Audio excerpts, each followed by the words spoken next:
After al-Qaeda attacked the United States on September 11th, 2001, the United States started one war within weeks of that attack in Afghanistan and another war a year and a half later in Iraq. For U.S. troops, there have been two signature wounds of the Iraq and Afghanistan wars. The first is traumatic brain injury, caused often by explosions. The second is injury to the extremities, the arms and legs, the torso being protected by body armor, the head protected as much as it can be by a helmet, but the extremities exposed to the possibility both of small arms fire, but more often to the force of what is most likely in both wars to be an improvised explosive device. For the first few years of both of those wars, the typical small vehicle used to transport U.S. troops in theater was the Humvee, a relatively light, thin-skinned vehicle, particularly unsuited to protecting its occupants from improvised explosive devices. That did get better over time, although it took years. It got a lot better in 2006 when they really ramped up the replacement of Humvees in theater with a whole new type of vehicle, invented by force of necessity, by force of what was killing and maiming U.S. troops. It was the mine-resistant, ambush-protected vehicle, the MRAP. Unlike the Humvee, an MRAP has a V-shaped hull. Humvee has a flat hull. MRAP has a V-shaped hull. There are a number of different types of MRAPs now. I got to tour a whole yard of them in southern Afghanistan last year. They are tough, heavy, thick-skinned vehicles designed to deflect the force of any blast underneath the vehicle away from its occupants. The MRAP is, frankly, a great advance over the Humvee for U.S. troops fighting the kinds of wars they have been fighting for almost a decade now in Iraq and Afghanistan. The standard for them has been raised. It was a great improvement. Ask them. This week, Boeing announced the maiden voyage of its brand new giant stealth drone. It's called the Phantom Ray. This is what it looks like. It can fly at 40,000 feet, they say. They say it can fly at nearly the speed of sound, and since it is an unmanned vehicle, it has no need for one of those pesky, needy, fragile humans to be inside of it. 9/11 and our post-9/11 wars have given birth to a huge new unmanned aerial vehicle industry, where more companies than you might think have competed against one another to develop and manufacture more than 30 different kinds of pilotless planes. Some of them have stealth technology, like that Boeing one unveiled this week. Some of them, of course, are armed. The first drones were mounted with a single camera. The Air Force announced that its Gorgon Stare system this year will have 9 cameras on it. And soon the military anticipates it will have drones fitted with 30 cameras. Remember when part of the strategy in Baghdad was to get biometric data on not just people who'd been arrested, but on really whole communities, tracking both the insurgency and building up a massive database of who's who in specific parts of Iraq.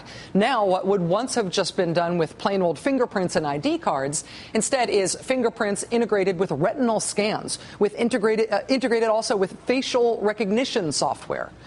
Facial recognition software, they tell us, was just used to positively identify Osama bin Laden's body after he was killed in Pakistan. That technology also now being used for civilian purposes. We also had night vision technology before 9/11, but now we've got thermal detection night vision technology, which they tell us is roughly the difference between having 2 cans in a string and having an iPhone. Companies like Lockheed and Raytheon are now developing exoskeletons for soldiers so that when you do still have to use humans on the ground in situations that call for a lot of endurance or a lot of strength, your flesh and blood human can be robotically enhanced with an exoskeleton that they wear. Remember when we all breathed a sigh of relief when they were able to send the robots in to work at the partially melted down nuclear reactor at Fukushima? Remember that? Why do you think our robots have gotten so good over the past decade? The gee-whiz technology that we have developed by force of necessity since 9/11, in our 2 wars and in our massive retrofitting of our economy, our massive reorientation towards security, it really is a gee-whiz list of inventions and technology. I am glad that all, or at least most of these things exist. I am particularly glad for the ones that keep troops safe. I welcome our new robot overlords, at least until they turn against us. Although all this innovation and high-tech engineering in U.S. manufacturing comes from a dark necessity, the post-9/11 security technology accomplishments of our country are an American can-do story. Imagine what we could do if we put that many resources, that much money, that much focus, that much intensity into technology that solves needs that we have other than war and spying. Joining us now is Joseph Stiglitz. He's a Nobel Prize-winning economist, a Columbia University professor, and he's author of The $3 Trillion War, The True Cost of the Iraq Conflict. Professor Stiglitz, we name-checked your book on the show last night, and I jumped up and down in my office when I found out you could be on the show with us tonight. Thank you. Oh, thank you. Historically, what does it take for a country to reorganize its economy after being at war? Well, the big experience we had was World War II. And after World War II, there was a very successful transition. At that time, we were making armored vehicles in Detroit, and they became, we restructured that to making cars. We then had a GI Bill, so that the workers, people coming off the fields and coming off the battlefields, would be able to be productive members of the new economy that was emerging after World War II. And finally, we had demand. People who had not been able to spend all the money, they were working, they were saving to help finance the war. After the war, they had all that savings, and that created a demand for the new products that were being produced by our factories.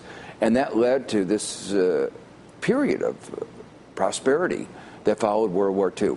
Now, these conditions aren't here today. Yeah. Rather than a GI Bill, we're really cutting back on investments in education. You know, the states are facing real budget constraints. Universities are cutting back, so we're not really making this effort to transform our economy. We do have a new post 9/11 GI Bill, but you're saying that rather than ramping up overall our expectation and our facilitation of people into education, it's actually being depressed overall. Exactly. Looking at it from the overall perspective, it took a lot of fight, by the way, to get that GI Bill for the Iraqi and Afghanistan. That was one of the things that we emphasized in the book. We pushed that, and I think it was one of the victories that we've had, that we were able to treat these new veterans as well as we treated the World War II veterans. How do you think, you wrote this book calling Iraq the $3 trillion war, which is just an astonishing figure to get your head around. How do you quantify sort of, I guess, the opportunity cost of how we responded to 9/11? Just how much we redirected our resources into security and spying in the wars? Well, there are two parts of this. One is the actual budgetary cost, and these are enormous. You know, part of the budgetary costs are the upfront costs, the soldiers, the troops, the equipment, the munitions. Sure. But there's another part that was really highlighted by that clip you showed.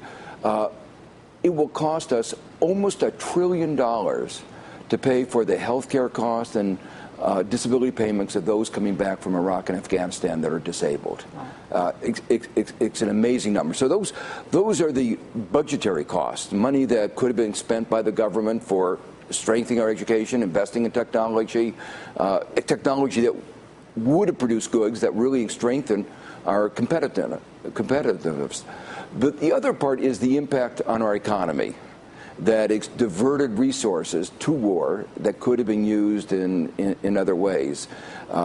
It had all sorts of effects. One of them was that before the war, the price of oil was $23 a barrel. The interruption, the chaos that we brought to the Middle East led the price of oil to start soaring after that. And that had an enormous impact on our economy. And one of the points I try to do in the book, this book was with Linda Bilmes at Harvard, what we try to do is to show the connection between that and the collapse of our economy that happened in 2008. Those two are very intimately connected. It was something that most people don't realize, because what happened is as the price of oil went up, the Federal Reserve had to lower interest rates because all that money would have been spent at home was being spent abroad. Lax regulations, and that helped feed the bubble, and that bubble, of course, is what has led us to the problems that we have today. Professor Joseph Stiglitz, Nobel Prize-winning economist, Columbia University professor, and author of The $3 Trillion War, The True Cost of the Iraq Conflict. You know, there has been cool R&D and innovation in manufacturing since 9/11 in the security sphere. I'm trying to sort of think of that in a positive way about all the stuff that we can do. But your documentation of what we have spent already and how big this ship is that we need to turn around, I think, is clearer than anybody else's. So thank you for your writing on this. Thank you. Appreciate it.